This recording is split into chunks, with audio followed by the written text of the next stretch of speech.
So I guess I don't have to introduce myself to you all. First of all, I'm humbled to be in front of this audience because the more I work in fintech, the more I realize that the triangle that really needs to work together is the public sector, the private sector, and the capital.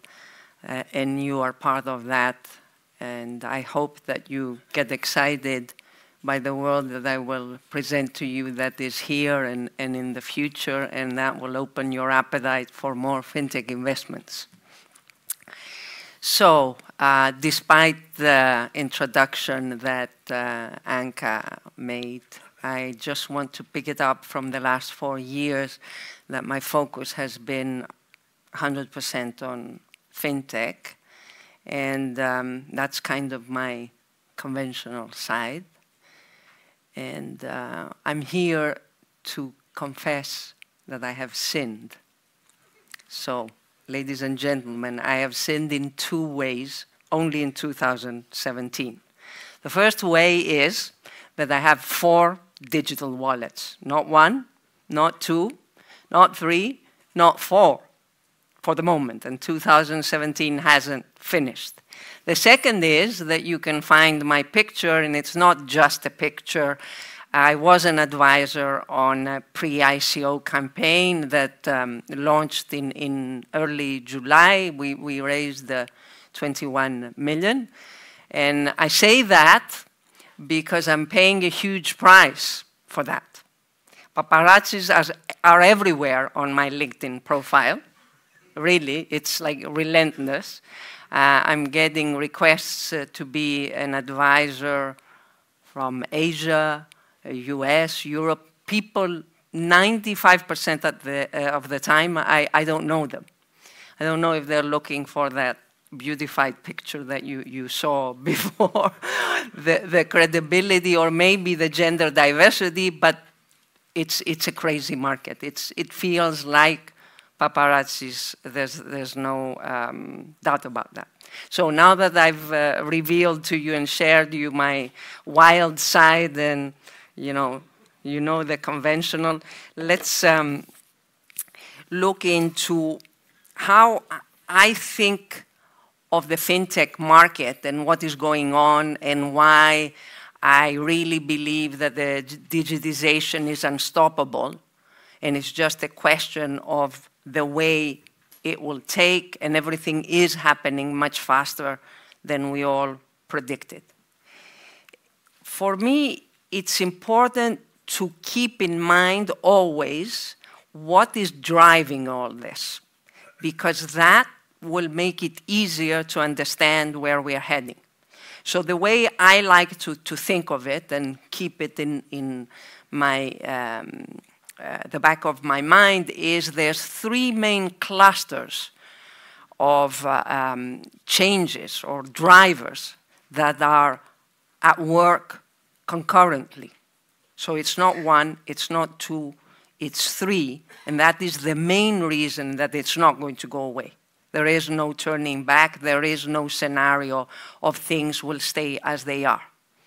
So what are those 3 clusters that are quite dense and without sort of any central coordination, they are working together. Actually, these are a perfect natural example of decentralization working. So it's not like end users, the business level and technology sat down and made a strategic decision that we're going to work together to transform the industry. So let's look at those, and then it will become clearer to you. So one cluster is what is happening at the end user level. Me, you, just the regular retail person. We are driving change because our expectations have changed a lot, and that's not going away. So we expect 24/7 digital service. We expect more and more transparency, whether it's with regards to fees or performance data. We expect more customized services and products, as if we have an army of people working for us. We want everything to be customized and relevant. And of course, it has to be compliant and user-friendly. So that's for sure. Now, in 2017, there's another hidden driver that is added to my list, and it's the fear of missing out. Fear of missing out. Incumbents are chasing each other, copying, following. I want a robo-advisor, I want that payment, and so on. Crypto space, why didn't I get in early to Bitcoin? What is better, and so on. FOMO is everywhere. The other trend, and this is nascent, is it's in vogue, the idea of decentralization. And this is very subconscious. People are attracted and driven to the decentralization idea. This has broad ramifications and broad roots that we don't need to discuss, but this is what is happening here. The second cluster is at the B2B level. What is driving all this? The fintech digitization is also driven from the fact that in other industries, we have changed business models and operating models, and the sharing economy and the network effects that we are getting used to and familiar through, whether it's Airbnb, whether it's Alibaba, whether it's Facebook, that's infecting also the financial industry. At another layer, the fact that in technology, the blockchain mainly technology, is allowing us to build open source protocols and operate new businesses in an open source way. That's another big change that is happening. It's as if we are witnessing the creation of new ecosystems. I like to think of them as if there's constitutions up there that are creating new countries, and we're going to build apps and go and inhabit those countries when these are ready. And connected to that is the tokenization economy, or the economics of tokenization that I will get to talk about more, and its consequences. So these are at the business level.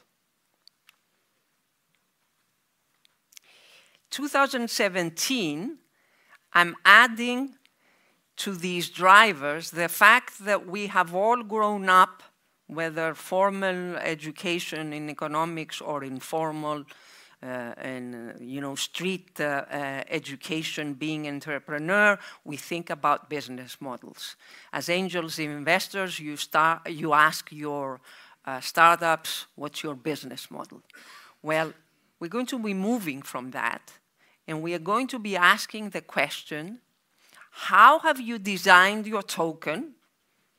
What is the incentive structure that you have coded into that token that will make the ecosystem to work? What are the incentives that will make those stakeholders in the ecosystem, whatever it is that you're focusing on, to really create a liquidity that is genuine, not on an exchange only? And the last but not least are the cluster of tech enablers that come together, again, reminding you with the end customer changes and the business-to-business level changes. Here we have very cheap and accessible technologies like APIs, connectors, like Lego stuff, artificial intelligence, machine learning.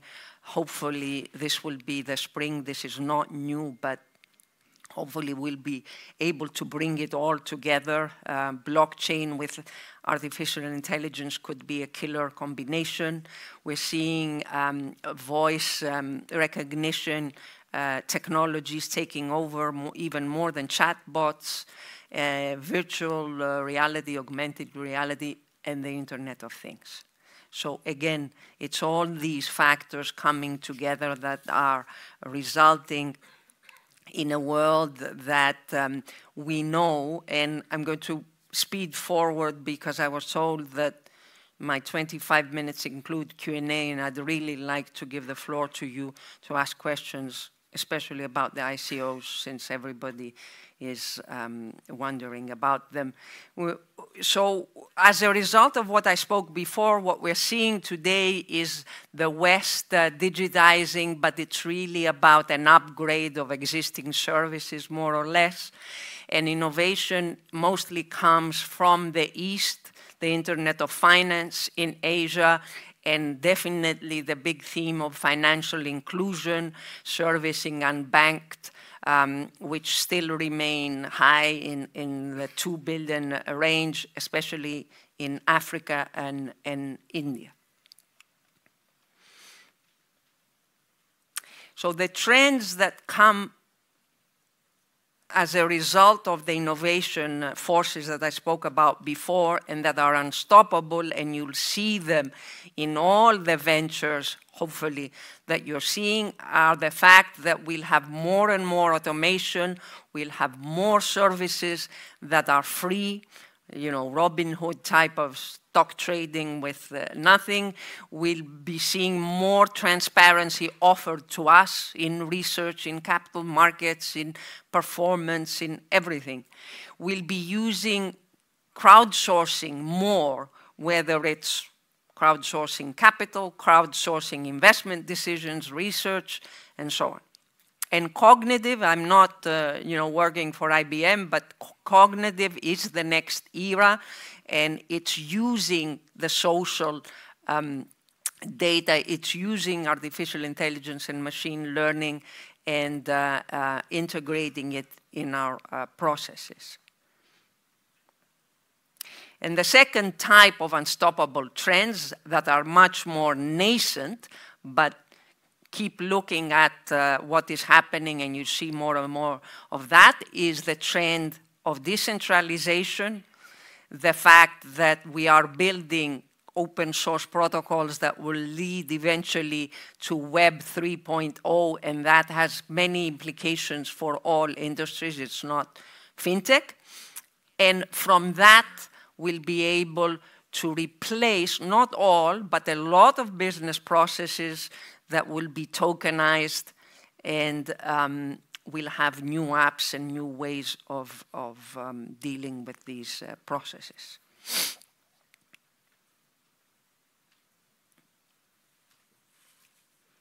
So pretty much the destination looks like we'll have more marketplaces. We're already seeing them, whether it's pure lending marketplaces or ones that are becoming banks like SoFi, and lending places. We'll be seeing more integration of the scattered innovations. So fintechs merging or partnering together to create a fuller stack service, because right now it's a nightmare. I try to download or follow a couple, a dozen, 2 dozen of fintechs, but it's impossible. I would need, I don't know what I would need to be able to, have their services. We need to integrate them. And essentially, we're all heading to invisible finance. And the reason is that finance is not a goal per se. Finance is facilitating our goals, whether it's buying a house, whether it's exchanging any type of value, whether it's launching businesses, whatever it is, finance has to become invisible. So that's where we're heading. We have concrete evidence of that. The nascent part comes from the new business models that are forced and are taking us out of our comfort zone due to the blockchain technology, and relate to the fact that we will be moving to more real-time processes rather than batch processing, which is the way all the finance industry has been operating. And we will be seeing more kinds of tokens than what we know today. And I'm referring to smart tokens, which means that they're not only a programmable money, so to speak, but they can take decisions conditional on certain clauses and meta tokens that will be operating above these open layers. And again, we will be, with the help of behavioral economists, trying to understand, collaborating, we're all learning together how to design correct incentive models so these tokens can work and create new value in ecosystems.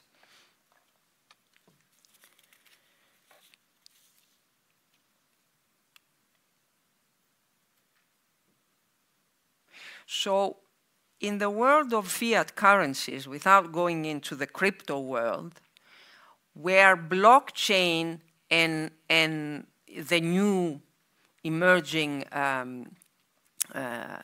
trend is clear and we can see it, is in the space of digital identity.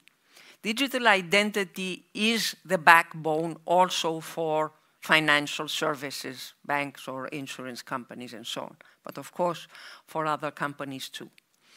Already in India, India has this initiative, Aadhaar, which is basically providing to everybody a digital identity on their smart phone. And, sorry. Let me go back. Oops. Press the wrong button. A pure digital identity fintechs, if you like. There's more than many. I mean, Estonia as a country has launched their e-government services that you're probably familiar with. Here in Switzerland, we have Daniel Gasteiger, who founded Procivis, and they're already working on a pilot with the canton of Schaffhausen, I think, and have pilot projects in India and Kazakhstan, Civic in the US, there's many of them. And then we have, in terms of financial inclusion, big initiatives, M-Pesa in Kenya, mobile, money on mobile in India, Paytm, and so on. They're all about digital identity, all mobile-owned banking. These are true innovations that, again, address the financial inclusion issue and are focused more on payments and remittances. If we go now to the crypto world, the new markets, I mean, it's all about ICOs. 2017, as you know, it's become the thing to watch and talk about. And what it is, in my mind, everybody talks about disruption of VCs. ICOs are disrupting VCs and maybe angel networks too. I like to think that before that, they're actually disrupting crowdfunding platforms. Because think of it, crowdfunding platforms have been doing this under very strict and changing regulation for quite a bit of years. And here come these ICOs that are crowdfunding in a different way, right? And they promise more things, and they're really disrupting them. On the other hand, there's a lot of potential to use this in over-the-counter markets, existing over-the-counter markets. So, you know, think of private debt and so on. But for now, ICOs have only been operating in very early ventures and blockchain related. We can see a future where that's not necessary. That means it can be non-blockchain related ventures, or they don't need to be just white or gray papers. I'm already seeing signs of those ventures, you know, ventures that already have something tangible, better than an MVP, and they're going for an ICO. It's obviously global crowdfunding. It's, in a way, the next generation of crowdfunding. What is also interesting is the aspect of liquidity that they brag about and has the potential there. The potential is there of liquidity. But right now, in 2017, most of the ICOs that have been launched, they have not managed to get listed on an exchange. And even if they do get listed on an exchange, they're definitely not in multiple exchanges, and they die off soon because they simply don't have enough liquidity. So this, to me, is no different than the problems that stock exchanges have had with, you know, small cap stocks and small cap hell, and how do you, you know, provide liquidity there. So that's where we are at, and we have to keep that in mind and in perspective. And at the same time, in the new crypto world, we have new kinds of risks. Okay? We are forcing regulators to take a look at this, and they are reacting because there aren't appropriate or suitable regulations to fence this market, right? There are serious governance issues that are lacking, essentially. Don't tell me that my time has finished. Okay, so I have to speed, but this is the juiciest part. The cybersecurity.